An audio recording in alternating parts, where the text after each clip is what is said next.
कांग्रेस र कम्युनिस्ट पार्टीहरूको चाहिँ यो देशलाई जुन खाडलमा उनले हालेका छन्, जुन एउटा नयाँ ढङ्गले अहिले श्रीलङ्का अस्ति मात्रै देख्नुभयो, श्रीलङ्काको राष्ट्रपति प्रधानमन्त्री दुवै भागेका छन्। ल भन्नुहोस् कत्रो जात्रा होला भन्नुहोस् त। लाखौँ मान्छेले राष्ट्रपतिको कार्यालय र प्रधानमन्त्रीको कार्यालयमा आगो लाउने, राष्ट्रपतिको कार्यालय कब्जा गरेर बसेको अवस्था यहीँ अगाडि छ भने हामी श्रीलङ्का त मैले तान्न खोजे होइन, दक्षिण एसियाको निकै विकसित देश थियो।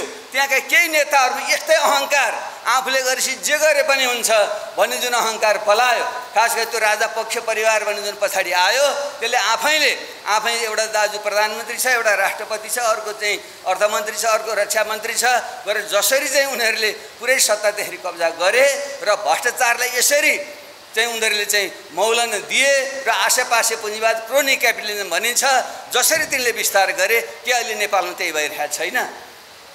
त्यो सानो स्केल त्यही त भइरहेछ। यहाँ प्रत्येक पार्टीभित्र त्यही खालको आसेपासेवाद क्रोनिजम हाबी छ। पार्टीभित्र पनि राज्य सत्तामा त छँदैछ, जो सत्तामा जान्छ त्यसले चाहिँ राज्य सत्ताको चाहिँ दोहन गर्ने, सत्तामा जाने भनेकै लुटेर धन कमाउने, त्यो धन खर्च गरेर चुनाव जित्ने, त्यसको बलमा फेरि यो दुष्चक्रमा नेपाल फस्या छ। चाहे कम्युनिस्ट नाम गरेका पार्टी हुन्, चाहे कांग्रेस नाम गरेको पार्टी होस्, 40 वर्ष करिबदेखि त तिनकै त्यसो राज्य छ यहाँ। त्यसै भएको हुनाले नेपाल पनि त्यही गम्भीर एउटा सङ्कटमा छ। उपेन्द्र यादवजीको उहाँको के एउटा भयो हो कि शङ्का हो कि पटक ज्यान गयो उहाँले मान्नु न, आजसम्म मान्नु भएको छैन। गम्भीर कुठाराघात भइरहेको छ र अहिले यो बिन्दुसम्म आउँदा यो पार्टीमाथि ठुलो एउटा सङ्कटको बादल मडारिएको छ। विभाजनको निम्ति हो, हाम्रो न कुनै मनसाय थियो, हामी आफैले बनाएको सङ्गठन पार्टी हामीले किन विभाजन गर्छौँ? आफैले जन्माएको सन्तानलाई बाबुआमाले किन मार्छन् भन्नुहोस् त? मार्छ कुनै बाबुआमाले आफ्नो जन्माएको सन्तानलाई मार्छ? मार्दैन। त्यसैले यो पार्टी हामीले जन्माएको हो र हामीले यसलाई फुटबाट जोगाएको हो र अहिले पनि यो पार्टीलाई रूपान्तरण र पुनर्गठन गर्ने हाम्रो मनसाय हो। उपेन्द्र यादवजीलाई अहिले पनि नतर्सिन, नडराउन, हिम्मतको साथ फेस गर्न, वैधानिक ढङ्गले बैठक राख्न र सरसल्लाह गरेर विधिसम्म ढङ्गले बैठक राख्न उहाँलाई अहिले पनि चुनौती दिन्छु। पार्टीको विधि र विधानको हिसाबमा बहुमतको निर्णय पालन गर्नुपर्ने, बोल्न सबैले पाउनुपर्ने, बैठकबाट वञ्चित गर्नु भनेको यो कस्तो प्रकारको लोकतन्त्र हो, कस्तो प्रकारको पार्टीको अनुशासन हो? त्यहाँबाट हामीले चुत दुखेकै हो, हामीले भनेकै हौँ यो कुराहरू। बैठकबाट वञ्चित गर्नु भनेको एउटा पार्टीको अध्यक्ष भनेर सबैलाई बनाउनु पर्दछ, जानकारी गराउनु पर्दछ। आफ्नै ढङ्गको पार्टी चलाउने हो भने किन हामीले लोकतन्त्रको कुरा गर्छौँ?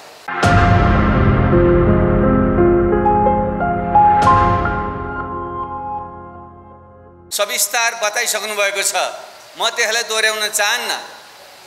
जनता समाजवादी पार्टी त्यत्तिकै लहरमा निर्माण भएको पार्टी होइन। त्यसो त पार्टीहरू भनेका आफै साध्य होइनन्। पार्टी भनेको निश्चित लक्ष्य प्राप्त गर्ने साधन हो। नेपालमा 7 साल आसपास राणाशाही निरङ्कुश तन्त्रका विरुद्ध, जानीय शासनका विरुद्ध लड्ने क्रममा नेपाली कांग्रेस पार्टी बन्यो, स्थापित भयो र अहिले पनि त्यसमा एउटा प्रमुख शक्तिको रूपमा विद्यमान छ। एउटा व्यक्तिगत स्वतन्त्रता, खुला बजार र अर्थतन्त्रमा विश्वास गर्ने एउटा पुँजीवाद पक्षधर त्यो पार्टीको आफ्नो स्पेस थियो, छ अहिले पनि। त्यसपछिको कालखण्डमा समानताको नारा दिएर, नेपालका वर्गीय उत्पीडनका विरुद्धमा नाराहरू दिएर कम्युनिस्ट पार्टीको स्थापना भयो, विभिन्न घटकहरू बने र अहिले त्यसैको विरासत स्वरूपमा मूलतः एमाले र पछिल्लो चरण म लगायतका साथीहरूले राजतन्त्रलाई अन्तर नगरेर, सामन्तवादलाई अन्तर नगरेसम्म देशमा लोकतन्त्र पुरा हुँदैन भनेर हामीले जुन माओवादी पार्टी मार्फत एउटा जुन विद्रोह सङ्गठित गऱ्यौँ, त्यो पार्टी पनि अहिले प्रचण्डजीहरूको नेतृत्वमा प्रमुख शक्तिको रूपमा विद्यमान छ। त्यो सँगसँगै यो पुराका आन्दोलनको रूपमा मधेसमा, जनजाति बाहुल्य क्षेत्रहरूमा आन्दोलन भए, विद्रोह भए र तिनका बाहक पार्टीहरू बने। तर हामीले 2072 सालमा संविधान सभाबाट संघीय लोकतान्त्रिक गणतन्त्र संस्थागत भएपछि नेपालमा 7 सालदेखि 72 सालसम्म बनेका पार्टीहरू मूलतः पुरानो राज्य सत्तालाई बदलेर नेपालमा एउटा लोकतान्त्रिकरणको प्रक्रिया पुरा गर्नको निम्ति थिए। त्यसले तिनीहरूले मूल रूपमा त्यसलाई पुरा गरे। संघीय लोकतान्त्रिक गणतन्त्र संविधान सभाबाट बन्नु भनेको नेपालको एउटा कालखण्डको पूर्णता थियो, सापेक्ष पूर्णता थियो, तर त्यसमा केही अपूर्णताहरू थिए। म आफै संविधान सभाको संवैधानिक राजनीति संवाद समितिको सभापतिको हैसियतले मैले त्यही दिन 72 साल असोज 3 गते संविधान सभा बाहिर आएर भनेको थिएँ, यो संविधान आधा गिलास भरि छ, आधा गिलास खाली छ। भरि यस अर्थमा छ, यो नेपाली जनताले आफ्ना चुनिएका प्रतिनिधि मार्फत नेपाली इतिहासमा पहिलोचोटि बनाए। योभन्दा अगाडि बनेका संविधानहरू राजा प्रदत्त संविधान थिए, यो मात्रै पहिलो एउटा संविधान थियो। राम्रो भए पनि नराम्रो भए पनि नेपाली जनताले बनाएका थिए। त्यसैले यो आधा गिलास भरिएकै हो। तर आधा गिलास खाली फेरि किन थियो भने यो देशका जुन विभिन्न जाति भाषिक क्षेत्रीय समुदायहरू थिए, विभिन्न राष्ट्रियताहरू थिए। नेपाललाई संविधानत नै एउटा बहुजातीय बहुभाषिक बहुसांस्कृतिक विविधता युक्त राज्य भनेर जुन परिभाषित गरिएको छ, ती जाति र भाषाहरूको आफ्नो पहिचान र अधिकार सहितको संघीय राज्य प्राप्त भएको थिएन। संघीयता त थियो तर त्यो पूर्ण रूपमा थिएन। त्यसको सँगसँगै हामीले विगतको जुन संसदीय व्यवस्था हो बेलायतबाट नक्कल गरिएको, त्यो संसदीय व्यवस्थाले नेपालमा सधैँ अस्थिरता मात्रै ल्यायो। त्यसैले यो संविधान सभाबाट बन्ने जुन संविधानले लोकतन्त्रको प्रत्याभूति गरेको छ, यो लोकतन्त्र हिजोको बेलायती मोडेलको संसदीय व्यवस्था होइन, योभन्दा अगाडि बढेको व्यवस्था हुनुपर्छ भन्ने हाम्रो भनाइ थियो। त्यसको निम्ति प्रत्यक्ष निर्वाचित राष्ट्रपतीय प्रणाली र पूर्ण समानुपातिक संसद हाम्रो जस्तो देशको निम्ति उपयुक्त हुन्छ। देशको विविधतालाई सम्बोधन गर्नको निम्ति पूर्ण समानुपातिक संसद हुनुपर्छ। त्यसले सबै भाषा जाति समुदायहरूको, महिला दलित जनजातिहरू मैदेशीहरू सबैको भावनाको समेट्छ र हामीले कार्यकारीलाई चाहिँ प्रत्यक्ष रूपमा निर्वाचित गर्यौं भने संघमा प्रदेशमा र स्थानीय तहमा त हामीले गरेकै छौं, संघ र प्रदेशमा पनि प्रत्यक्ष निर्वाचित कार्यकारी गर्यौं भने त्यसले एउटा त असल सही मान्छे निर्वाचित गर्छ, दोस्रो त्यसले चाहिँ एउटा स्थायित्व दिन्छ र देशलाई छिटो विकास र समृद्धिको दिशामा लान सकिन्छ। त्यस अर्थमा यो संविधान अपूर्ण छ, आधा गिलास खाली छ भनेर हामीले भनेका थियौं। र त्यसको सँगसँगै हाम्रो देश संसारको सबभन्दा गरिब देश मध्येमा अहिले पनि छ। संसारको प्रति व्यक्ति आम्दानी अहिले $13,000 छ। सबै अहिले करिब 8 अर्ब जनसङ्ख्या पुग्दैछ। त्यसलाई बराबर बाँड्ने हो भने विश्वका सबै मान्छेलाई $13,000 बराबर आम्दानी पुग्छ। तर नेपालको आम्दानी अहिले पनि जम्मा 1100 आसपास छ। अर्थात् विश्वको औसतको तुलनामा हामी अहिले पनि 10-11 गुणा गरिब छौं। हामी औसतको तुलनामा, धनीको तुलनामा होइन। त्यसैले यो देशलाई यो गरिबीको दुष्चक्रबाट, बेरोजगारीको दुष्चक्रबाट 60-80 लाख मान्छे अहिले पनि विदेशमा छन्। ती युवाहरूलाई रोजगारी दिन, यो देशलाई हाम्रै जीवनकालमा समृद्ध बनाउन अब हामीले एउटा नयाँ विशेष अभियान चलाउनु पर्छ भनेर यो लोकतान्त्रिक अधिकारका आधा गिलास भर्ने र त्योभन्दा अगाडि बढेर देशलाई सुशासन र समृद्धिको दिशामा लिएर जाने यो कार्यभार पूरा गर्नको निम्ति अब हिजोका पुराना पार्टीबाट हुँदैन, हामीले नयाँ ढङ्गको पार्टी निर्माण गर्नुपर्छ भनेर नै हामीले यो अभियान सुरु गरेका हौं। हो त्यसै क्रममा नै आजभन्दा 3 वर्ष पहिले हामीले यिनै विभिन्न समूहहरू जो थिए जसलाई वैकल्पिक राजनीतिधार कांग्रेस र कम्युनिस्ट भन्दा वैकल्पिक बनाउने उद्देश्यले हामीले तत्कालीन संघीय समाजवादी फोरम, नयाँ शक्ति पार्टी, राष्ट्रिय जनता पार्टी र मार्क्सवादी पार्टी लगायतका अन्य विभिन्न घटकहरूलाई हामीले जोडेर यो जनता समाजवादी पार्टी बनाएका थियौं। यसमा कसको के भूमिका थियो म दोहोर्याउन चाहन्न। महेन्द्र यादवजीले स्पष्ट ढङ्गले भनिसक्नु भएको छ। खास गरी यो जनता समाजवादी पार्टी 2077 साल, चाहे 77 साल कि 78 साल, 77 साल जेठ 25 गते हामीले जुन निर्वाचन आयोगमा दर्ता गर्दै थियौं, त्यहाँ नेताहरूको चाहिँ कचिङ्गल थियो। कति नम्बरमा को अगाडि हुने, को 1 नम्बर 2 नम्बर को हुने, घण्टौं बहस भएको छ। नेताहरू गएर भागेर गएर कोही कता लुकिया छ, कोही कता लुकिया छ। यस्तो गाई जात्रा जस्तो भयो। र म त आफै एउटा तपाईहरुको सद्भावले प्रधानमन्त्री भइसकेको मान्छे, मैले अहिलेसम्म कुनै पनि पार्टी नेतृत्व गरेँ त्यो लोभ जिन्दगीमा गर्दा पनि गरिनँ। एउटा राजनीति भनेको स्वेच्छाले गर्ने एउटा कर्म हो भन्ने मान्यता राखेँ। त्यसैले म आफैले चौथो नम्बर आफ्नो नाम लेखेर ल तपाईहरु बस्नुहोस् भनेर पार्टी दर्ता भयो। त्यसरी जनता समाजवादी पार्टी दर्ता भयो। त्यसो नगरेको भए यो पार्टी दर्तै हुँदैन थियो। यो साथीले भनिसक्नुभयो। त्यसपछि दोस्रो चोटि जब गत साल केपी ओलीले जुन संसद विघटनको जुन प्रकरण भयो, त्यस क्रममा पार्टीभित्र जुन विवाद भयो र विभाजनको जुन अवस्था आयो, त्यति बेलाको चाहिँ राजपा र सपाको बिचमा फेरि जुन विभाजनको स्थिति बन्यो, त्यति बेला माननीय महेन्द्र यादव लगायतका, रमेश यादव लगायतका साथीहरूले साथ नदिएको भए यो जसपा त्यति बेला फेरि घुम्थ्यो, यो अर्कोको हातमा जान्थ्यो, त्यो बहुमत अर्कोपट्टि थियो त्यहाँ। त्यति बेला पनि उहाँहरूले त्याग र बलिदान गर्नुभयो।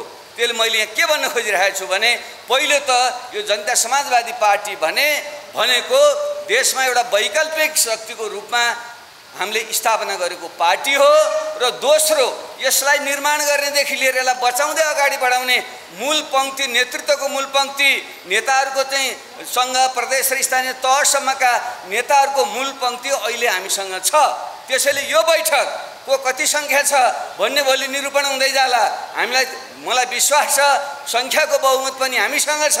कथम कदाति यसको निरूपण हुँदै गएछ भने पनि वैचारिक हिसाबले यसको जुन मूल मर्म हो, संहिता, सुशासन, समृद्धि र समाजवादका जुन हाम्रा मूल आधार तत्त्व हुन्, जसको परिभाषा हामीले नै गरेका थियौँ, हो त्यो परिभाषा, त्यो आधार तत्त्वलाई बोक्ने, यो पार्टीलाई स्थापना गराउने र यो पार्टीलाई फुटको बेलामा पनि जोगाएर यहाँसम्म ल्याउने श्रेय हामीलाई छ।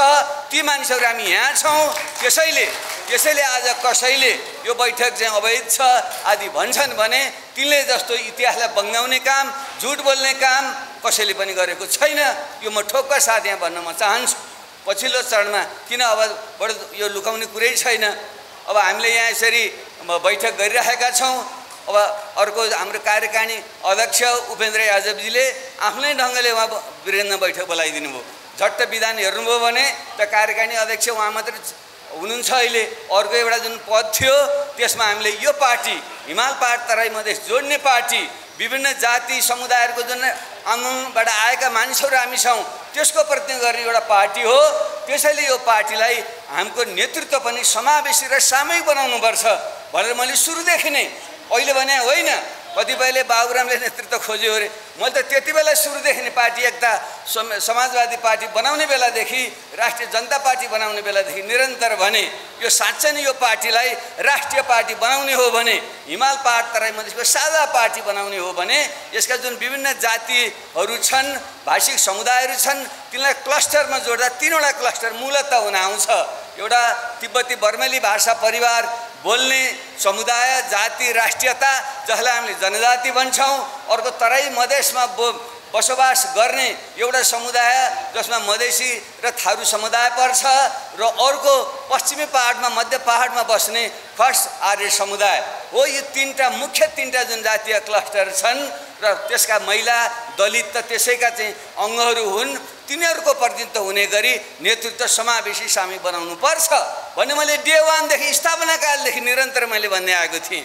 र यो पार्टी बनाउने क्रममा पनि जब गत वर्ष पार्टी विभाजन भएर महेन्द्र ठाकुरजी अलगेर गएपछि विधान त हाम्रो त्यही पहिलेकै छ। त्यो विधानमा दुईवटा कार्यकारिणी अध्यक्षको प्रावधान छ, सङ्घीय परिषदको अध्यक्ष छ एकजना जो म छु, दुईवटा कार्यकारिणी अध्यक्ष छ, एउटा उपेन्द्र यादव।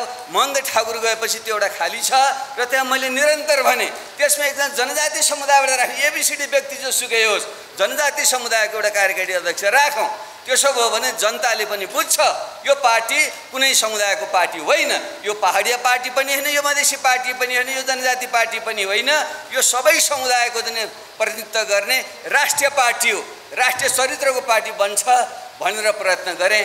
तर मेरा मित्र उपेन्द्र यादवजीको उहाँको के एउटा भयो हो कि शङ्का हो कि पटक ज्यान गयो, उहाँले मान्नु न, आजसम्म मान्नु भएको छैन।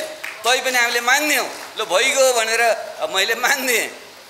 साथीहरूले मान्नु, म त गर्नुपर्छ भनिरहेको थिएँ। तर त्यसको चरम दुरुपयोग गरेर अहिले उहाँ पार्टीको कार्यकारिणी समिति, केन्द्रीय समिति एकापट्टि छ, पछि साथीहरूले एउटा चाहिँ मुख्यालय बनाऊँ, हेड क्वार्टर बनाऊँ तीनजनाको भनेर पनि बनाइयो स्थानीय चुनावको मुखमा।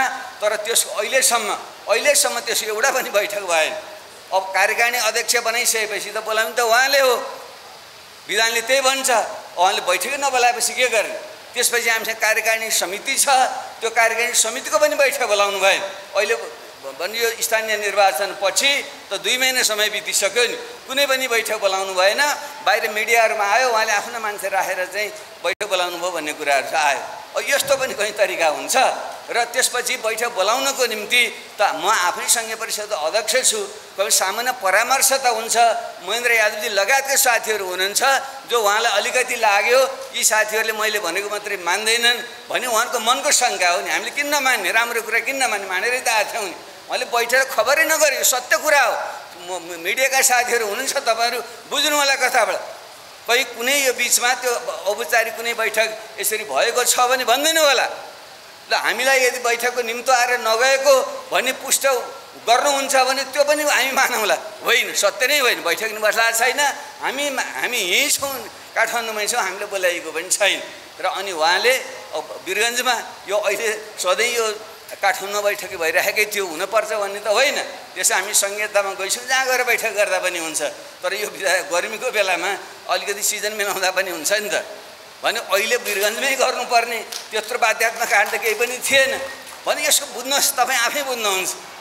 त्यसैले म के भन्न चाहन्छु भने यस्तो तरिकाले हामीले जुन सपना देखेर वैकल्पिक शक्ति बनाउने, हिमाल पहाड तराई मधेस जोड्ने एउटा समावेशी पार्टी बनाउने र त्यसको बलमा देशमा एउटा सुशासन भ्रष्टाचार रोकेर यो देशलाई समृद्धिको दिशामा लैजाने भनेर जुन एउटा पार्टीको परिकल्पना गऱ्यौँ, त्यसमा एउटा गम्भीर कुठाराघात भइरहेको छ। र अहिले यो बिन्दुसम्म आउँदा यो पार्टीमाथि ठुलो एउटा सङ्कटको बादल मडारिएको छ।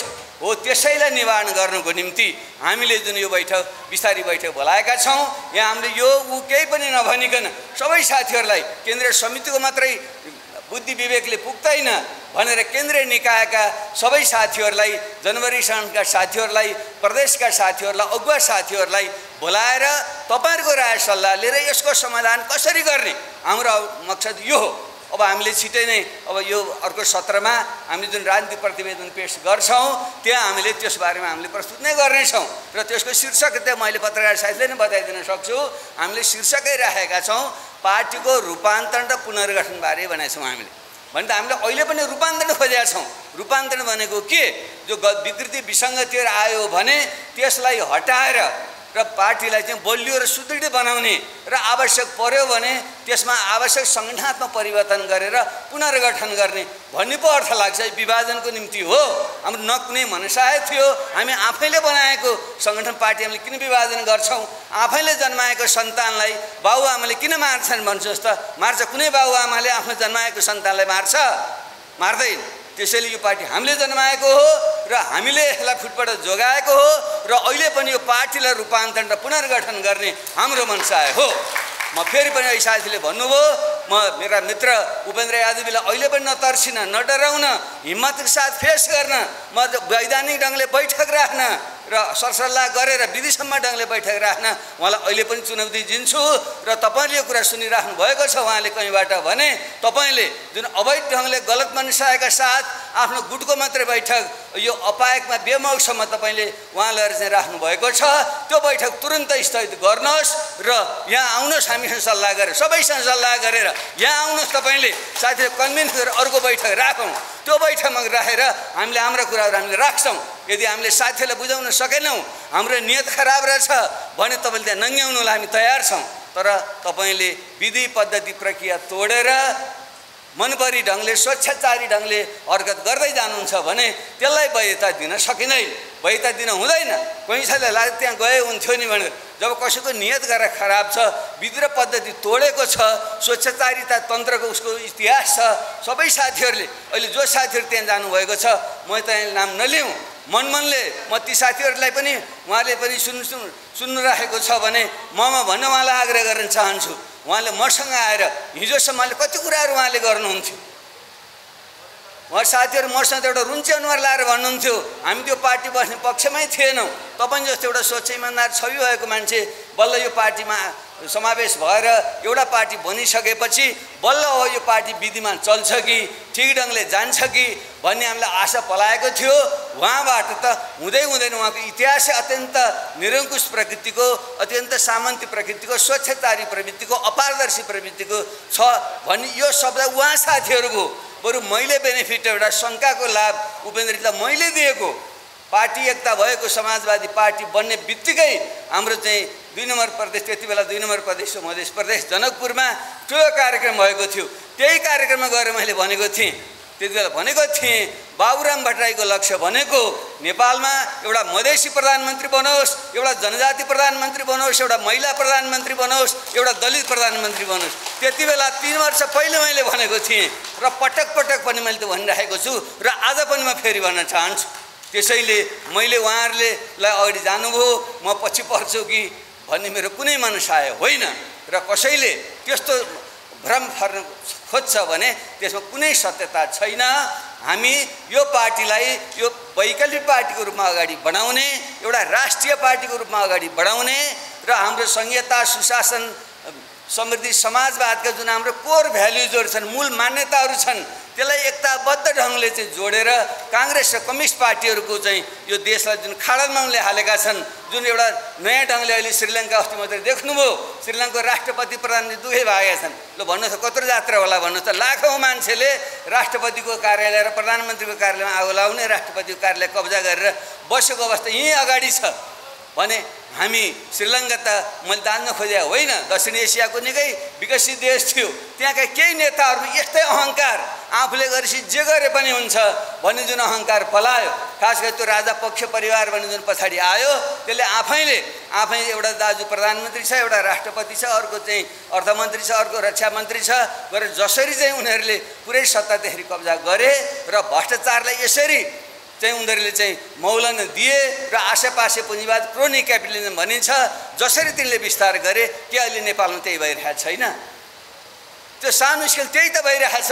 यहाँ प्रत्येक पार्टीभित्र त्यही खालको आसेपासेवाद, क्रोनिजम हाबी छ। पार्टीभित्र पनि राज्य सत्तामा त छँदैछ, जो सत्तामा जान्छ त्यसले चाहिँ राज्य सत्ताको चाहिँ दोहन गर्ने, सत्तामा जाने भनेकै लुटेर धन कमाउने, त्यो धन खर्च गरेर चुनाव जित्ने, त्यसको बलमा फेरि यो दुष्चक्रमा नेपाल फस्या छ। चाहे कम्युनिस्ट नाम गरेका पार्टी हुन्, चाहे काङ्ग्रेस नाम गरेको पार्टी होस्, 40 वर्ष करिबदेखि त तिनकै त्यसो राज्य छ यहाँ। त्यसै भएको हुनाले नेपाल पनि त्यही गम्भीर एउटा सङ्कटमा छ। त्यसबाट मुक्त हुनको निम्ति, मुक्ति दिनको निम्ति नै यो हामीले एउटा वैकल्पिक पार्टीको हामीले परिकल्पना गरेका हौँ र दुःखसाथ भन्नुपर्छ यही वैकल्पिक भनिएको पार्टीभित्र पनि एउटा जुन ढङ्गको चाहिँ एउटा स्वेच्छाचारिता, निरङ्कुश तन्त्र र एउटा आसेपासेवाद, क्रोनिजम जुन ढङ्गले अगाडि बढ्दैछ र पार्टीका विधि पद्धति चाहिँ मिचेर आफ्नो मनपरी तन्त्र चाहिँ हाबी हुँदैछ, यसले अन्त्यमा पुर्याउने त्यही हो। काङ्ग्रेस र एमाले, माओवादीले अलिक ठुलो स्केलमा त्यो प्रयोग गर्लान्। यो जनता समाजवादी पार्टी यही रूपमा रह्यो, यसलाई रूपान्तरण गर्न सकिएन, यसलाई पुनः गर्न सकिएन भने यसको भविष्य पनि त्यही हो। सानो मात्रामा, सानो क्लोन भन्छ नि, त्यो क्लोन मात्रै हो। काङ्ग्रेस, कम्युनिस्ट, माओवादी पार्टी र तिनका नेताहरू र शैलीहरूको जुन ढाँचा र ढर्रा छ, यो पार्टीको पनि त्यस्तै हुने खतरा हामीले देख्यौँ। त्यसै भएको हुनाले त्यसलाई सच्याउन, त्यसलाई सुधार्न र त्यसलाई रूपान्तरण गर्न हामीले यो प्रयत्न हामीले गरेका छौँ। त्यसैले यस बिचमा अब हामीले केही समयपछि अब अर्को सत्रमा हामीले राजनीतिक प्रतिवेदन हामीले चाहिँ प्रस्तुत गर्छौँ। त्यो राजनीतिक प्रतिवेदनमा हामीले यसको नै समीक्षा गरेर हामीले कहाँ त्रुटि भए र के कारणले गर्दा पार्टी गलत दिशातिर गइरहेको छ र यसलाई कसरी सच्याएर जान सकिन्छ हो, त्यसैको एउटा प्रारम्भिक हामीले चाहिँ खाका प्रस्तुत गरेका छौँ। र तपाईँ साथीहरू जो यहाँ आउनुभएको छ, तपाईँले त्यसमाथि एउटा विहङ्गम ढङ्गले समीक्षा गरेर त्यसको चाहिँ चिरफार गरेर सुझाव सल्लाह दिनुहुनेछ र यही सुझाव सल्लाहका आधारमा हामी अगाडि बढ्नेछौँ। हामी अहिले यही गर्छौँ भने हाम्रो कुनै पनि त्यहाँ हाम्रो दाबी छैन। हामी तपाईँहरूको के सल्लाह सुझाव हुन्, यो पार्टी ठिक छैन, ठिक दिशातिर गइरहेको छैन, यसको नेतृत्वले गलत गरेको छ भन्ने कुरा चाहिँ तपाईँ सबैले, यहाँ नआउनुभएका साथीहरू जो भ्रममा परेर भोलि बिर्गनतिर जाने होला, ती साथीहरूको मनले पनि त्यही भनिरहेको छ। त्यसैले तपाईँले आफ्नो ब्रह्मले, बुद्धिले, विवेकले देखेको कुराहरूलाई तपाईँले अभिव्यक्त गर्नुहोला र त्यही सुझाव सल्लाहको आधारमा हामीले यहाँ निर्णय गरेर जानेछौँ। म तपाईँलाई विश्वास दिलाउन चाहन्छु, हामीले एउटा वैकल्पिक पार्टी, एउटा वैकल्पिक विचार र शक्तिको हिसाबले पहिलो शक्ति बनाउने र यो देशलाई छिटै नै केही समयभित्र, अहिले त अब समयको चाप होला, चुनावको चाप होला, तर हामीले ठिक बाटो लिन सक्यौँ, यसलाई रूपान्तरण पुनर्गठन गरेर अगाडि बढाउन सक्यौँ भने केही समयपछि नेपालको चाहिँ एउटा प्रमुख शक्तिको रूपमा यसलाई स्थापना गर्ने यो हाम्रो चाहिँ लक्ष्य छ र त्यो सम्भव छ। त्यसको निम्ति तपाईँहरू चाहिँ एउटा अत्यन्त आत्मविश्वासपूर्वक एउटा आलोचनात्मक चेतसहित तपाईहरुले बसेर छलफल गरेर सुझाव दिनुहुनेछ। यही तपाईहरुसँग म आग्रह गर्दै अहिले म तपाईहरुबाट बिदा हुन्छु र फेरि अर्को सेसनमा हाम्रो भेट हुनेछ। यिनै शब्दका साथ तपाईहरु सबैलाई हार्दिक यो उपस्थित हुनुभएकोमा यहाँ आउनुभएकोमा हार्दिक बधाई र धन्यवाद भन्दै म बिदा हुन चाहन्छु। नमस्कार। यो 21औं शताब्दीको युगमा अब रूढिवादी परम्परावादी कन्जर्भेटिभ यो तानाशाही एकलशाही नेतृत्वबाट देशमा रूपान्तर हुन सक्दैन। हिमाल पहाड तराई मधेसका सबैको प्रतिनिधित्व गर्ने एउटा यो रूपान्तर गरौँ, समावेशी नेतृत्व गरौँ, सबै क्लस्टरहरूलाई मिलाएर अगाडि बढौँ भन्न मात्र डाक्टर भट्टराईले खोज्या हो। पार्टी फोड्ने कहीँ कुरा छैन। पार्टी फोड्ने को हो त? जसले आफ्नो गुटको बैठक गरिराखेको छ कुनै होटलमा, कुनै घरमा, कहिले जनकपुरमा, कहिले नेपालगञ्जमा, कहिले कोही कार्यकर्ताको घरमा। को पार्टी फोड्ने हो? को प्रमाण छ डाक्टर बाबुराम भट्टराईको? डाक्टर बाबुराम भट्टराई त यस्तो नेता हो, उदारवादी नेता। हामीलाई भन्नुहुन्छ उहाँ तपाईहरु निर्णय गर्नुस्, हामीले किन बोलाउनुहुन्छ? तपाईहरु निर्णय गरेर के गर्नु छ गर्नुस् न, हामीले सल्लाह दिने हो। त्यस्तो नेता डाक्टर भट्टराईलाई पनि यस्तो बिना मतलबको मिडियामा जे मन लाग्छ त्यो लेखाइदिने, भनाइदिने, भन्दिने यो कुरा राम्रो छैन। त्यसकारण साथीहरू, आज तपाईहरुले हाम्रो पुरै 77 जिल्लाका साथीहरू, हाम्रो केन्द्रीय समितिका नेता, सल्लाहकार समिति, विज्ञहरू लगायत जिल्ला समन्वय समितिका साथीहरू आउनु भएछ। तपाईहरुले एउटा निर्णय लिनुस्। त्यो निर्णयमा हामीहरूले अगाडि बढ्नुपर्छ। हामीहरू पार्टी फोड्ने पक्षमा छैनौँ, पार्टीलाई रूपान्तर गर्ने खोज्या हो। पार्टीको जुन विधान छ त्यो विधानमा हामीहरू अगाडि बढ्नुपर्छ। त्यसकारण आज साथीहरूको यो गरिमामय उपस्थिति हेरेर म पुनः साथीहरूलाई हार्दिक हार्दिक स्वागत गर्दै सबैलाई धन्यवाद दिँदै नेपालमा देशमा परेका उत्पीडन विभेदमा परेका समुदायहरूको हक र अधिकारको लागि, पहचानको लागि र अधिकारको लागि जनता समाजवादी पार्टी निर्माणको प्रक्रियामा सम्पूर्ण नेपाली जनताहरू, सम्पूर्ण उत्पीडनमा परेका विभेदमा परेका सम्पूर्ण जनताहरूमा र सम्पूर्ण आदरणीय यस पार्टीका सम्पूर्ण नेताहरूमा म उच्च सम्मान व्यक्त गर्न चाहन्छु।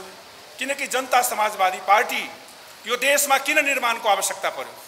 विभिन्न देशमा आन्दोलनहरू भए, मधेस आन्दोलन भए, थरुवट आन्दोलन भए, जनजातिको आन्दोलन भए, थारूको आन्दोलन भए, दलितका आन्दोलन भए, विभिन्न अल्पसङ्ख्यकहरूको आन्दोलन भए र उत्पीडन विभेदमा परेका समुदायहरूले नेपालमा सदियोंदेखि सङ्घर्ष र बलिदान र त्याग गर्दै आएको यो देशमा सङ्घीय लोकतान्त्रिक गणतन्त्र निर्माणको प्रक्रियामा र यो संविधान निर्माणको प्रक्रियासम्म आउँदाखेरि संविधानको निर्माणको प्रक्रियामा हामीलाई के लाग्यो भने जनता समाजवादी पार्टीका सबै आन्दोलनबाट खारिएका र खास गरी माओवादीको जनयुद्धबाट जसको वैचारिक नेतृत्व डाक्टर बाबुराम भट्टराईले गर्नुभएको थियो र सबै प्रकारको आन्दोलनबाट खारिएका नेताहरू, समावेशी र समानुपाती हिसाबका निर्माण भएका जनता समाजवादी पार्टीका निर्माण किन भयो भने मुलुकलाई किन आवश्यकता भयो? यो आवश्यकता किन भयो भने यो संविधानमा निर्माण हुँदाखेरि यो संविधानमा जनताले हैन चाहेको संहिता प्राप्त गर्न सकेन, जनताले चाहेको स्वतन्त्रता र स्वशासन प्राप्त गर्न सकेन, जनताले चाहेको पहचान र अधिकारलाई आफ्नो प्रदेश बनाउन सकेन। हाम्रो असहमतिको बावजुद पनि यो संविधान निर्माण भयो र हाम्रो चाहना के थियो भने यो प्रदेशमा राज्य पुनर्संरचनाको आधारमा संघ बन्नुपर्दछ, प्रदेश बन्नुपर्दछ। त्यसमा हाम्रो डाक्टर बाबुराम भट्टराईजीले पनि यो संविधान निर्माणको प्रक्रियामा उहाँले पनि असहमति जनाउनु पर्यो। त्यहाँबाट उहाँले राजीनामा गरेर यो देशको जनताको मुक्तिको आन्दोलनलाई, देशको उत्पीडन र विभेदलाई अन्त गर्नको लागि यो संविधानको मार्फतबाट वैधानिक प्रक्रियाबाट भएको उपलब्धिलाई रक्षा गर्दै अगाडि बढ्नको लागि स्वाभाविक रूपमा देशमा एउटा परिस्थितिको निर्माण भयो। त्यो परिस्थितिको निर्माण हुँदाखेरि डाक्टर साहेबले एउटा छुट्टै पार्टी निर्माण गर्नुभयो। मधेस आन्दोलनमा विभिन्न थरीका आन्दोलनहरू थिए, विभिन्न प्रकारका हैन साना साना पार्टीहरू थिए। सबै पार्टीहरू मिलेर एउटा जनता समाज राष्ट्रिय जनता पार्टी निर्माण भयो। डाक्टर साहेबले पार्टी एउटा बनाउनु भयो।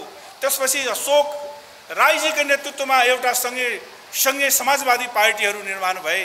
त्यसपछि हैन मधेस आन्दोलनका फोरम पार्टीहरू थिए र सबै पार्टीहरूको एउटा साझा मूल्याङ्कन र विश्लेषण के भयो भने अब यो देशमा एउटा वैकल्पिक पार्टी निर्माण गर्नुपर्दछ।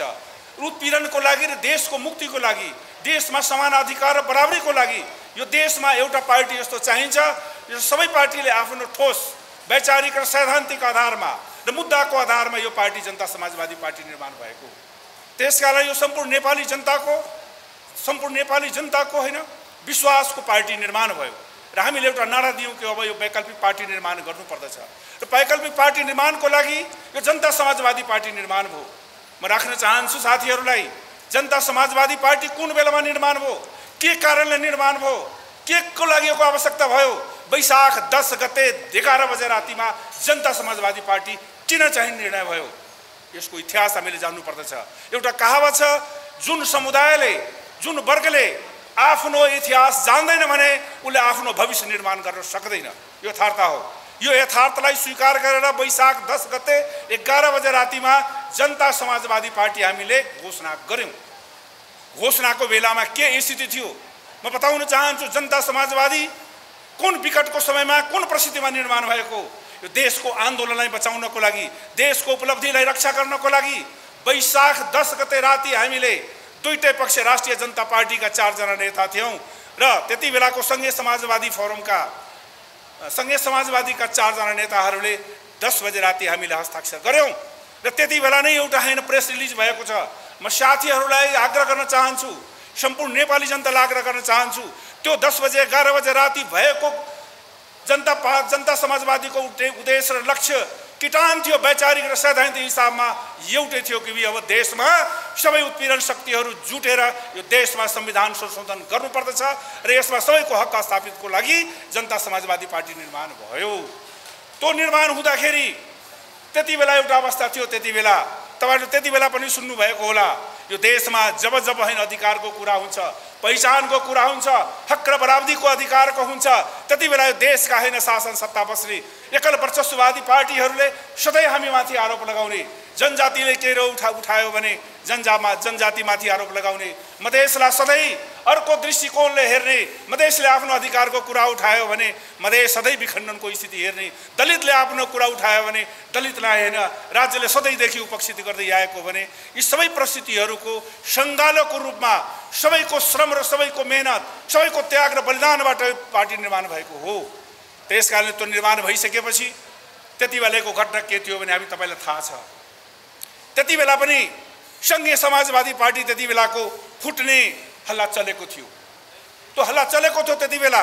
त्यो राति हामीलाई पनि थाहा भयो, त्यही बैठकमा नै भयो। त्यति बेला हैन जुन सरकार थियो त्यो सरकारले त्यति बेला धेरै सांसदहरूलाई विभिन्न जिल्लाहरूमा बोलाउने अपहरण गर्ने शैलीमा जुन प्रकारको हामी बैठकमा यही डाक्टर साहब हुनुहुन्छ सोध्दा हुन्छ त्यो 10 जना 8 जना साथीलाई त्यति बेला यसरी भयावह चित्रण भयो कि अब देशमा लोकतन्त्र रहेन, देशमा लोकतन्त्रमाथि हमला हुने भयो, देशमा संविधान अब रहने भएन। अनि जुन सरकार थियो त्यो एमालेको सरकार, कम्युनिस्ट पार्टीको सरकार, अब देशमा अब लोकतन्त्र बचाउनको लागि अहिले यो रातिमा हामीले छलफल गर्यौं र पार्टीको घोषणा गर्यौं र त्यति बेलाको संघीय समाजवादी पार्टीलाई फुटबाट हामीले जोगाएका हौं। यो इतिहास त साक्षी छ, यो इतिहास कसैले मेटाउन सक्दैन। त्यो हो इतिहास। त्यसकारणले हामीले त्यति बेला फुट्ने बेलामा जुन पार्टी त्यति बेला फुटिरहेको अवस्थामा 11 बजे राति हामीले बचायौं। अहिले हामी माथि आजको बैठकको आवश्यकता र औचित्यता के हो भने प्रमाणित गर्नुपर्दछ। यत्रो साथीहरू आउनु भएको छ, सबैको चाहना र नेपाली जनताको भावना के हो भने देशमा अब फुटेर होइन जुटेर जाने हैन अवस्था छ। देशमा लोकतन्त्रमाथि हैन जुन प्रकारको अहिले खतरा देखिएको छ, जुन प्रकारको विभिन्न घटनाहरूले अहिले आएको छ, जनता समाजवादी पार्टी सबै आन्दोलनहरूको सङ्गालो हो, सबैको भावनाको हो र यो पार्टीले त्यति बेला पनि हामीले अब जनता समाजवादी पार्टी निर्माण गर्यौं। निर्माण भइसकेपछि विधान बन्यो। विधान बनाउन धेरै लामो समय लाग्यो, तर विधान बनाउनु भन्दा जनता समाजवादी पार्टीको दुईटै पक्षबाट एउटा सहमति भएको थियो। अहिले पनि हाम्रो विधानमा संघीय परिषद सबभन्दा माथि रहन्छ। 1 नम्बरको नेता हो संघीय परिषदका अध्यक्ष, 2 नम्बरमा महन्त ठाकुर रहने, 3 नम्बरमा माननीय उपेन्द्र यादव रहने।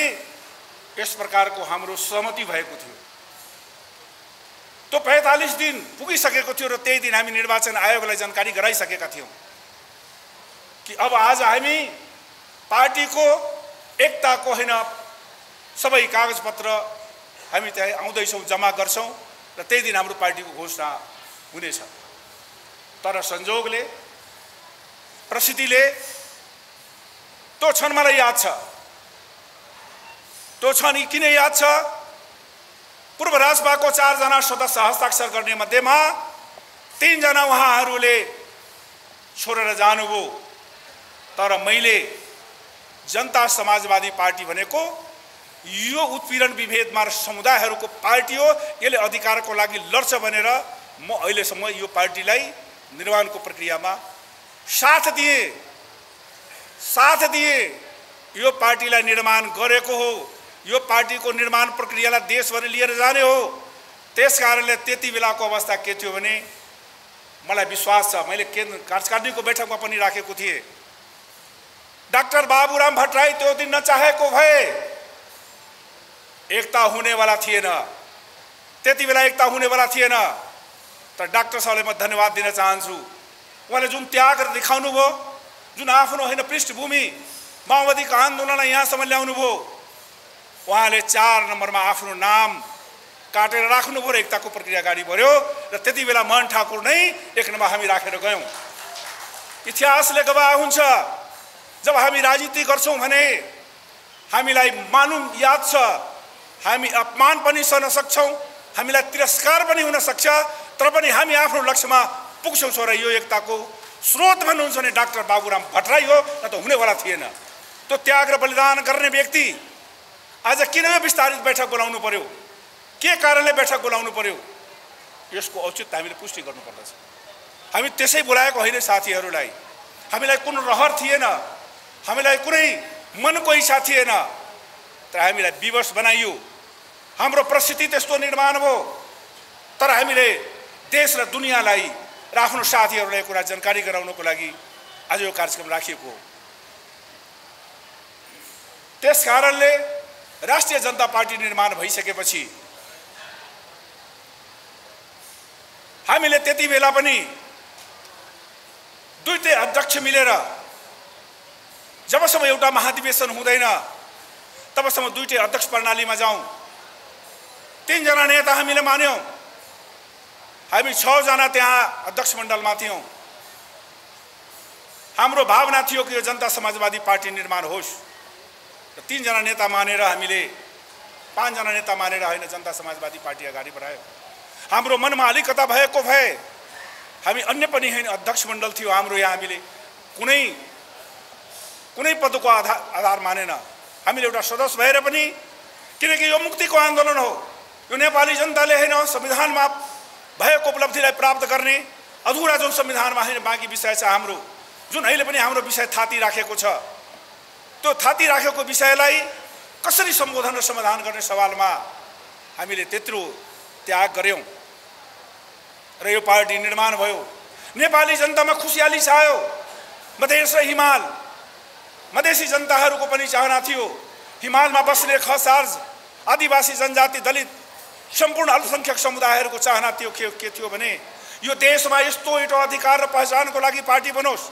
संविधान सभाबाट बनेको संविधानमा हाम्रो अधिकार प्राप्त भएन। हामीले वैधानिक प्रक्रियाबाट अब यो देशमा संविधान बनाउनु पर्छ भने छुटेका विषयहरूलाई सम्बोधन गर्नुहुन्छ भने नेपाली जनतामा खुशियाली भयो, दीप मनायो। पहाडमा सबभन्दा हैन दीप जलाउने काम भयो। मधेस पहाड चारैतिर भयो। पार्टीको घोषणा भइसकेपछि यत्रो जनताको उत्साह र यत्रो जनताको हैन विश्वासलाई, यस्तो संकल्पलाई कसले धोका दिने काम गर्यो त? किन धोका दिने काम गर्यो? यो आजको बैठकमा समीक्षाको विषय। यसमा साथीहरूलाई म आग्रह गर्न चाहन्छु, त्यति बेला पनि हामीले यो विषय प्रवेश गराउँदा, यो स्थिति निर्माण गर्दाखेरि जनता समाजवादी पार्टी जब देशमा कम्युनिस्ट पार्टीको सरकारले यो संविधानमाथि हमला गर्यो, लोकतन्त्रमाथि हमला गर्यो, यो देशको संसदलाई हैन संसदलाई विघटन गर्न काम गरे। त्यति बेला जनता समाजवादी पार्टीको निर्णय अहिले पनि छ, त्यो निर्णयबाट निर्णय भयो। मलाई चैतको 5 गतेको घटना हो। त्यो जाडोको समयमा जनता समाजवादी पार्टीले निर्णय गर्यो कि यो सरकारको कदम, यो कम्युनिस्ट पार्टीको सरकारको कदम अब प्रतिगामी हो, त्यसकारणले आन्दोलन गर्नुपर्छ भने जनता समाजवादी पार्टी सबभन्दा सडकमा गए र हिमाल पहाड तराई चारैतिर चाहिँ ठुलो एउटा जनलहर भयो प्रतिगामी कदमको विरोधमा। त्यसपछि चाहिँ आउने काम माओवादी सडकमा आए। त्यसपछि एमालेका एउटा पक्ष माधव नेपालजीको पक्षमा आए। काङ्ग्रेसहरू त्यति बेला होइन सडकमा आउन सकेन, तर अभिव्यक्ति उहाँहरूको देखियो। त्यति बेला पनि जनता समाजवादी पार्टीले एउटा आयोजना गरेर विभिन्न प्रकारको होइन वैचारिक कुराहरू गर्दाखेरि मलाई चाहिँ त्यति बेला सर्वोच्चले यो संसद पुनः स्थापना भयो। संसद पुनः स्थापना भइसकेपछि फेरि देश दुर्घटनातिर गयो। त्यति बेला पार्टीमा एउटा छलफल भएको विषय के थियो भने कि अबको बाटो के हुने। दोस्रो संविधान सभामाथि फेरि प्रहार भयो, त्यसलाई पनि होइन संसद विघटन गर्ने काम गरे। त्यति बेला जनता समाजवादी पार्टीमा 2 महिनासम्म बैठक हुन सकेन। उहाँहरूले त्यो बैठकमा आउनु मान्नु भएन। यताबाट के प्रस्ताव थियो भने हाम्रो पार्टीको बैठकबाट यो प्रतिगमन हो, यो सरकारको विरुद्धमा जानुपर्छ र उहाँहरूले जाने व्यक्तिहरू बैठकमा उपस्थित हुनु भएन। त्यसपछि एउटा बैठक बस्यो। बैठक बसिसकेपछि स्वाभाविक रूपमा त्यति बेला संख्याको महत्त्व थियो। हामी 51 जना थियौँ। 16 जना 26 जना पूर्व राजपाको तर्फबाट, 25 जना सँगै समाजवादीको तर्फबाट, 51 जनाको हाम्रो समिति थियो। 2 जना चाहिँ पछि सहमतिको आधारमा राख्ने कुरा थियो। 1 जना सँगै समाजवादीको, 1 जना साथीको नाम दिनुपर्ने उहाँहरूको अधिकारको कुरा थियो। 1 जना कुनै बाहिरी पार्टीबाट आउँछ भने उहाँ राख्ने कुरा थियो। त्यसपछि यो पार्टीमा साह्रै सङ्कट उत्पन्न भयो। उहाँहरूले त्यति बेला केपी ओलीको कदमलाई उहाँहरूले समर्थन गर्नुभयो, प्रतिगामी कितालाई रोज्नुभयो र उहाँहरूले त्यति बेला 16 जना सांसदहरू सहित कार्यकारिणीका होइन 16 जना साथीहरू उहाँहरू चाहिँ केपी ओलीको प्रतिगामी कदमलाई समर्थन गर्नु। हामी एउटा आक्रमणको पक्षमा, हाम्रो पार्टी एउटा यो देशको लोकतन्त्र र संविधानको रक्षाको लागि, यो देशको संहिता बचाउनको लागि, गणतन्त्र बचाउनको लागि, संसद पुनः स्थापना गर्नको लागि, संसद बचाउनको लागि। संसद भनेको देशको लोकतन्त्रको ज्वरो हो। संसदमाथि प्रहार हुन्छ भने देशमा होइन धेरै प्रकारको होइन समस्याहरू, जटिलताहरू उत्पन्न सक्छ। त्यो दृष्टिकोणले हामीले यो पार्टीलाई बचाउनको लागि उहाँहरूको 26-25 जना सङ्ख्या मध्येमा अहिले पनि उहाँहरूको कार्यकारिणीको सदस्यहरू हुनुहुन्छ। नाममा भन्दिनँ, उहाँहरूको सङ्ख्या 24 पुगेको थियो। 24 भन्दा बढी अवस्था थिएन। तर हामी पूर्व राजपाका साथीहरू मैले आफ्नो नैतिक र इमानदारताको आधारमा हस्ताक्षरको हिसाबमा सबभन्दा पहिले मैले त्यहाँ आफ्नो साथीहरू, त्यो दिन रमेश यादवजी कार्यकारिणी सदस्य पूर्व माननीय र गजाधार यादवजी 3 जना हामीले उपस्थिति भयो। उपस्थिति भइसकेपछि बल्ल कोरम पुग्यो। कोरम पुगिसकेपछि त्यति बेला राजपाका साथीहरूबाट 5 नम्बर प्रदेशमा जुन प्रकारको मन्त्रीमण्डलको गठन गरे, पार्टीको स्वीकृति बिना, पार्टीको निर्णय बिना, हामीले त्यहीबाट उसलाई होइन कारवाही गरेर 4 जना मन्त्रीलाई हामीले बर्खास्त गर्ने काम गर्यौँ। के राम्रो काम थिएन? हामीले राम्रो काम गर्यौँ। पार्टीको उद्देश्य र नीति र विचारलाई कार्यान्वयन गर्ने काम गर्यौँ। त्यसपछि फेरि पनि समस्याहरू उत्पन्न भए। त्यसपछि अरू पनि साथीहरू अनुपस्थिति भए, पूर्व समाजवादीको साथीहरू अनुपस्थिति भए। सही गर्ने मान्नु भएन। त्यसपछि हामीलाई संख्या पुर्याउनको लागि पछि 3 जना साथीहरू रामनेश यादव, मृगेन्द्र यादव र नवल किशोर शाह, त्यो अन्तिम बैठकमा 3 जना साथीहरू आइसकेपछि बल्ल यो पार्टीको कोरम पुग्यो। यसबाट के देखिन्छ? जनता समाजवादी पार्टी बनाउनको लागि पूर्व राष्ट्रिय जनता पार्टीका 6 जना साथीहरूले त्यो बहुमत हामीले पुर्यायौं। निर्वाचन आयोगमा हामीले पार्टीको अधिकारताको लागि, किनकि त्यति बेला के कुरा थियो भने यताबाट 5 जनालाई कारबाही गर्यो, उताबाट पनि कारबाही गरे, 20 जनामाथि कारबाही गरे। यो कारबाही यताबाट उता गर्दैको अवस्थामा हामीले निर्वाचन आयोगमा हामीले अधिकारताको लागि दियौं। अदालत निर्वाचन आयोगबाट हाम्रो पार्टीको अधिकारता मिल्यो। त्यसपछि निर्वाचनमा जाँदाखेरि केही साथीहरू थपे, केही राजपाका साथीहरू थपे, पूर्व राजपाका साथीहरू थप्नुभयो, आउनुभयो। स्वागत छ उहाँहरूलाई। हामी 10 जना भयौँ। हामीलाई गौरव लाग्यो, अब यो पार्टी चल्छ। किनकि हामीले त्यति बेला के सम्झ्यौँ भने यहाँ अशोक राई हुनुहुन्छ, यहाँ डाक्टर बाबुराम भट्टराई हुनुहुन्छ, देशको एउटा माओवादीको युद्धबाट आएको नेता हुनुहुन्छ। हिमाल पहाड तराई जोडिएको हो। मधेसले आफ्नो अधिकार पाउँछ भने पहाडका आदिवासी जनजाति, थारू, मुस्लिम, दलित सबैले अधिकार पाउनुपर्छ भने त्यो अभियानको साथ जनता समाजवादी पार्टी निर्माण भएको। कहाँ हामीले कम गर्यौं? त्यो दिन यस्तो अवस्था थियो, मैले त्यहाँ भनेको भए पार्टी जब संकटमा हुन्छ भने नेताहरूले उदार हुनुपर्दछ। कुनै मेरो स्वार्थ थिएन। आज मलाई सबै पूर्व राजपाको साथीहरूले भन्दै हुनुहुन्छ, मैले त्यहाँ अडचन खडा गरिदिएको भए ल एउटा अध्यक्ष गए राजपाको एउटा अध्यक्ष हुनुपर्दछ भनाइ राख्दाखेरि कसैले इन्कार गर्ने अवस्था थिएन। त मैले त किन गरिन? हामी समावेशीको कुरा गर्छौं, जातीय क्लस्टरको कुरा गर्छौं। यो सिट खाली रहन्छ भने यहाँ आदिवासी जनजातिलाई अध्यक्ष बनाउनु पर्छ भने त्यो मान्यताको आधारमा छोडिएको हो। के यो गलत हो? मैले त्यहाँ अधिकार माग्दाखेरि मधेसको 2 जना अध्यक्ष हुने, यसले पनि समावेशी चरित्रको नहुने, त्यो आधारमा छोडेकै हो। कुनै साथीहरूले हामीले त्यहाँ कुनै प्रकारको होइन हामीले पद नामको लागि गरेन। तर हाम्रो चाहना के थियो भने पार्टी वैधानिक भइसकेपछि ल अब कमसेकम पद नाम दिउँ, सबैले कार्य योजना बनाऊ, पार्टीमा जाउँ हामीले भनेका थियौँ। पार्टी समायोजनको आज 2 वर्ष हुँदैछ। अहिलेसम्म समायोजन वार्डसम्म हुन सकेन। हामीले समायोजनको लागि विभिन्न चरणमा विभिन्न ठाउँमा कुरा गर्दै गयौँ, समायोजन अधुरो रह्यो।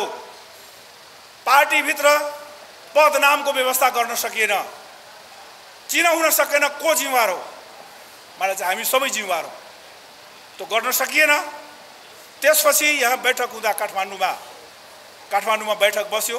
केन्द्र कमिटीबाट अब कार्यकारिणी 16 जना खाली थियो। संसदका कमिटीहरूमा पार्टीको विधि र विधानको हिसाबमा बहुमतको निर्णय पालन गर्नुपर्ने, बोल्न सबैले पाउनुपर्ने बैठकबाट वञ्चित गर्नु भनेको यो कस्तो प्रकारको लोकतन्त्र हो, कस्तो प्रकारको पार्टीको अनुशासन हो। त्यहाँबाट हामीलाई चुत दुखेकै हो। हामीले भनेकै हौँ यो कुराहरू।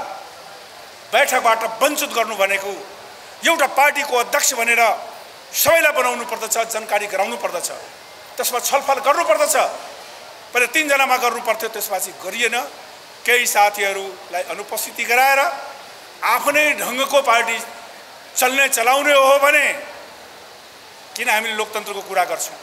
किन हामी विधानमा लेख्छौँ? त्यहाँबाट एउटा परिस्थिति निर्माण भयो। हामीले बीचमा बारम्बार कुरा उठ्यो,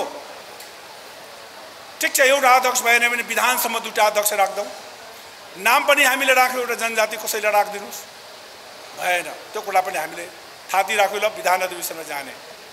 कहाँ हामीले कमी कमजोरी गर्यौँ? हामी एकताको पक्षधरहरू, किनकि अब नयाँ जनशक्ति पार्टी, पूर्व राजपा पार्टीहरू, हामीले जबसम्म एउटा महाधिवेशनको सेरोफेरोमा जान सकेन भने एउटा पार्टी बन्दैन।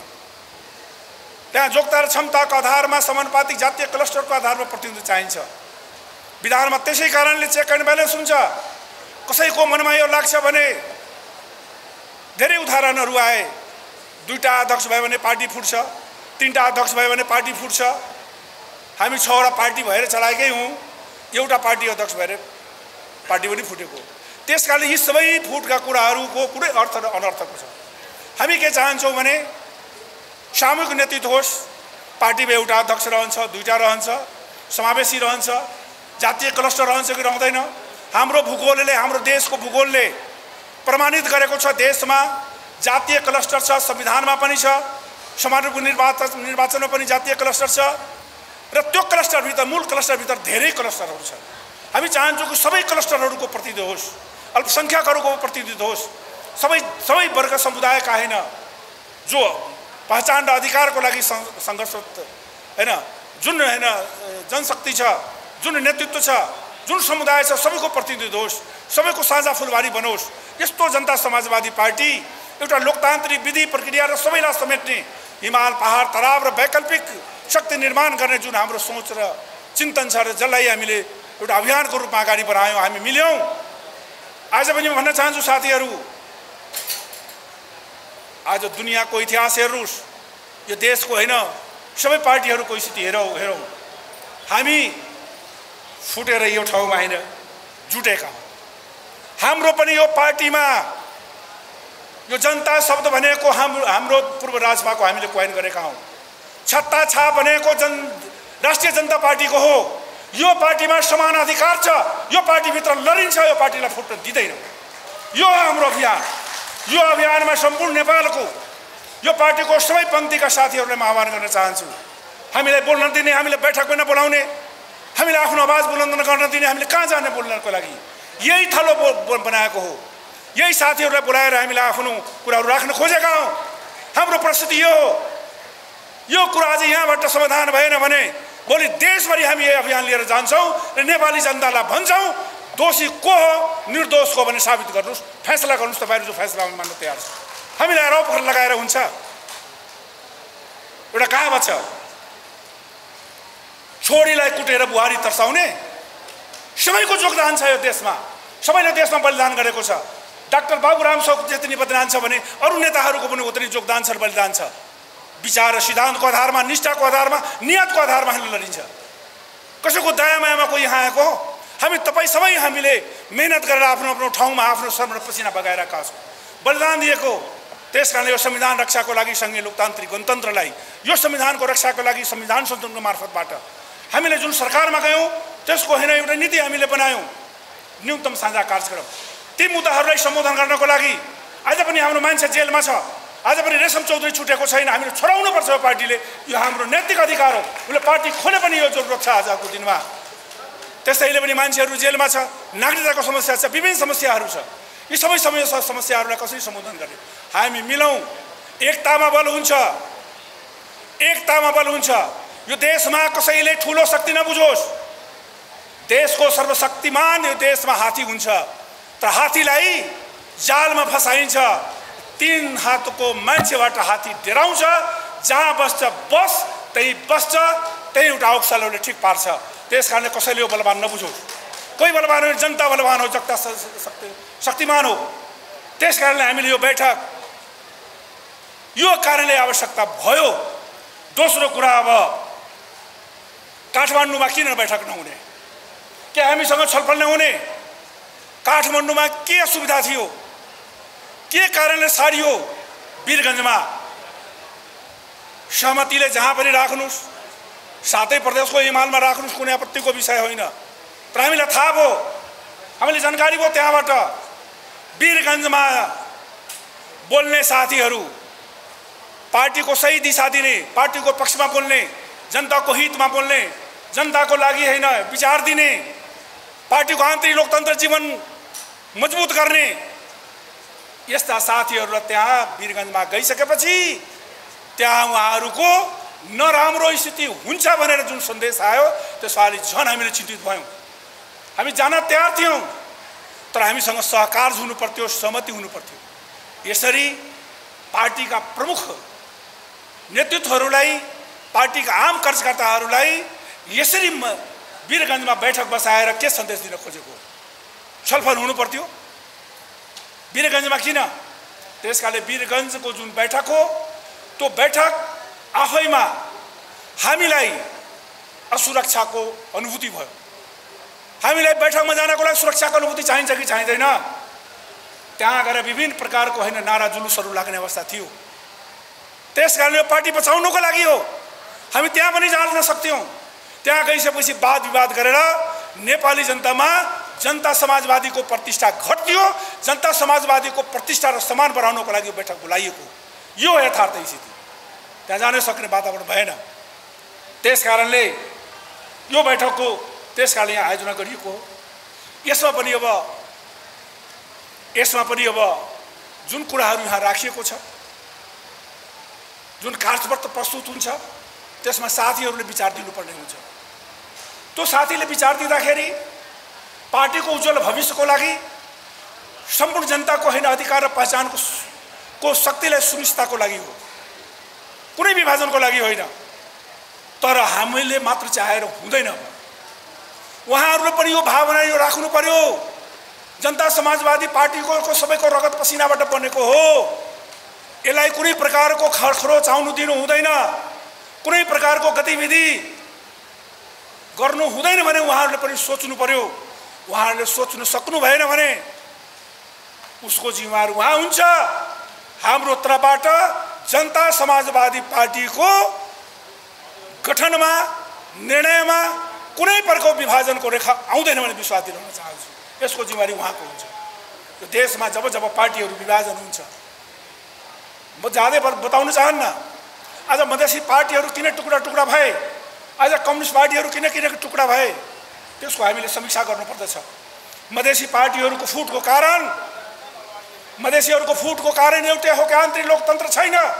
पार्टी कार्यालयमा मान्छेले धरना दिन्छ। लोकतान्त्रिक विधिबाट पर नेतृत्वको चयन हुनु पर्यो भने सुनवाई हुँदैन। एउटा अध्यक्ष बन्छ, उसले सिधै नियुक्ति दिन्छ। यो पञ्चायती व्यवस्था होइन। कसैले लेखेर नियुक्ति त मान्न सकिँदैन। त्यस प्रकारको लोकतन्त्र हुनुपर्छ यहाँ देशमा। त्यो लोकतन्त्र किन भएन? त्यसकारण लोकतन्त्रको अनुभूति सबै कार्यकर्तालाई चाहिन्छ। तर यो मधेसवादी पार्टीहरू विगतमा पनि यस्तै कारणको पीडा भोगेका हो। म त धेरै पीडा भोगेर आएको हुँ।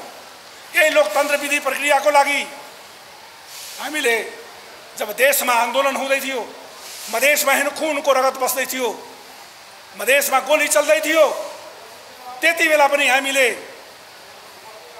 देशको मुक्तिको लागि, संसद बन्नको लागि मान्छेहरू तयार हुन्छ। हामीले संसदबाट एमाले जस्तो पार्टीबाट राजीनामा दिएर मधेस र जनजातिको मुक्तिको आन्दोलनमा उभिएको व्यक्ति। यत्रो लोकतान्त्रिक विधि र प्रक्रियाको लागि हो। हामीले त्यहाँ पनि पार्टी बनायो। त्यो पार्टी लोकतान्त्रिक विधि भएन, त्यहाँ पार्टी फुट्यो। मधेसी पार्टीहरू टुटफुट हुँदै गयो। सबैको इतिहास केलाउँदाखेरि त्यो समय छैन। तर अहिले पनि चाहन्छु जनता समाजवादी पार्टी आन्तरिक लोकतन्त्रको मजबुती रहोस्। त्यो हिसाबले चल्नुपर्छ भन्ने हाम्रो मान्यता हो।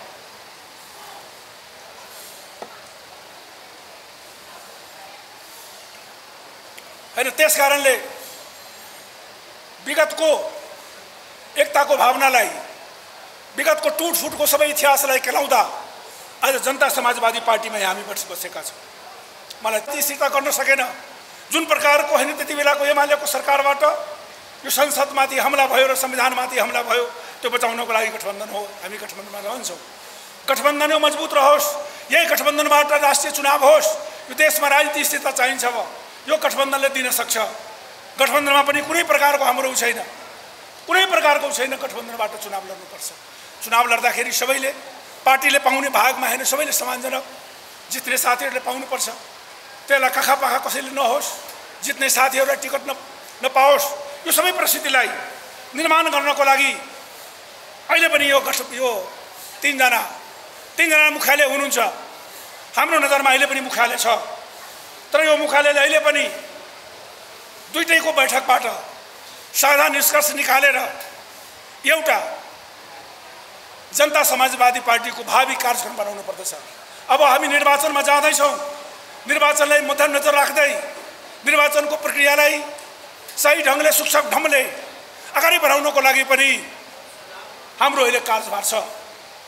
यो निर्वाचनमा हामीले बढीभन्दा बढी सिट ल्याउन सक्यो भने जनता समाजवादी पार्टीको माग र मुद्दालाई सम्बोधन गर्न आउने सरकारमा पनि, आउने देशको अब एउटा पार्टीको सिंगल सरकार हुँदैन, संयुक्त सरकार नै हुन्छ। त्यहाँ पनि हाम्रो सहभागिताको लागि हामी भित्रमा एकता चाहिन्छ। हामी भित्रका कुनै प्रकारको दुर्घटना भयो भने को जिम्मेवार हुने? हामी चाहन्छौँ कुनै प्रकारको दुर्घटना नहोस्। ठिक छ, हामीलाई बसाओस्, हामी बसौँ। को छ यसको जिम्मेवार व्यक्ति? छलफल हुनु पर्यो। केन्द्र कमिटीको बैठक बोलाएर पनि पुनः बैठक बोलाएर राख्नु पर्यो। को कति जिम्मेवार छ, कति दोषी छ, त्यहाँ करार गरौँ। तर यसरी बैठक राखेर, अलग अलग बैठक राखेर जुन प्रकारको राम्रो सन्देश त दिएको छैन देशमा। किन जसबाको दुई ठाउँमा बैठक बस्यो? हामी बैठकको कारण, औचित्य, यसको आवश्यकता, हामीले रूपान्तर गर्न चाहेका हौँ। हामीले अन्यथा केही चाहेका होइन। यो पार्टीभित्र रूपान्तर होस्, यसमा पुनर्गठन होस्, पदनाम दियोस्, सबैको जोग्यता क्षमताको आधारमा, समावेशीको आधारमा सबैको नेतृत्वको विकास होस्। निर्वाचनमा हामी जाउँ भनेर हाम्रो चाहना हो, हाम्रो अपिल हो, आग्रह हो। भोलि पनि हाम्रो बैठक बस्छ, त्यहाँ बैठक हुने नेतृत्वलाई भन्न चाहन्छु, तपाईँ हाम्रो कुरालाई हल्का नबुझिदिनुहोस्, हाम्रो कुरालाई महत्त्व दिनुहोस्, मिल्नुहोस्, मिलाउनुहोस्। हामी मिल्नको लागि तयार हौँ, तयार छौँ, रहन्छौँ। यसबाट कुनै प्रकारको अन्यथा कुरा हुन गएमा यसको जिम्मेवारी दुईटै पक्षले नेपालीको जनताको बीचमा सफाई दिनुपर्ने हुन्छ। यो हाम्रो चाहना हो। हामी चाहदैनौँ, त्यो भन्न चाहेकै हौँ। सुनोस्, यो मिडियाको मार्फत जानकारी होस्, त्यसकारण कुनै प्रकारको त्यहाँ नहोस्। हामी बैठक बस्छौँ, पार्टीको हित विपरीत कुनै काम गर्दैनौँ। उहाँहरूले पार्टीको हित विपरीत कुनै काम नगरोस्। पार्टीको कार्यकर्ता र भावनालाई सम्टेर जानु पर्यो। बडा कठिनले हामीले जुटेका हौँ। हामी त्यसै जुटेका पनि होइन। म एउटा घटना बताउँछु। हामी मलेठमा गयौँ, त्यति बेला 7 दलको मधेसी मोर्चा थियो।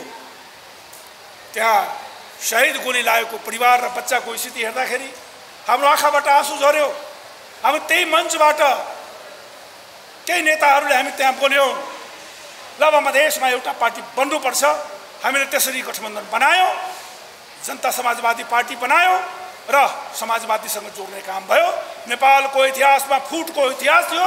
जनता समाजवादी पार्टी भनेको जोडको इतिहास कायम गर्नको लागि हामीले जनता समाजवादी पार्टी, फुटको लागि होइन। हामी सबै अध्यक्ष थियौँ, सबै आफ्नो आफ्नो ठाउँमा गर्दै थियौँ। तर के हो, जनताको चाहना र भावना, शहीदको भावना, शहीदको हेर परिवार, शहीदको हेर सपना साकार गर्नको लागि, यो संविधानमा अधुरा शहीदको सपना साकार गर्नको लागि हामीले यहाँसम्म यात्रा गरेका छौँ।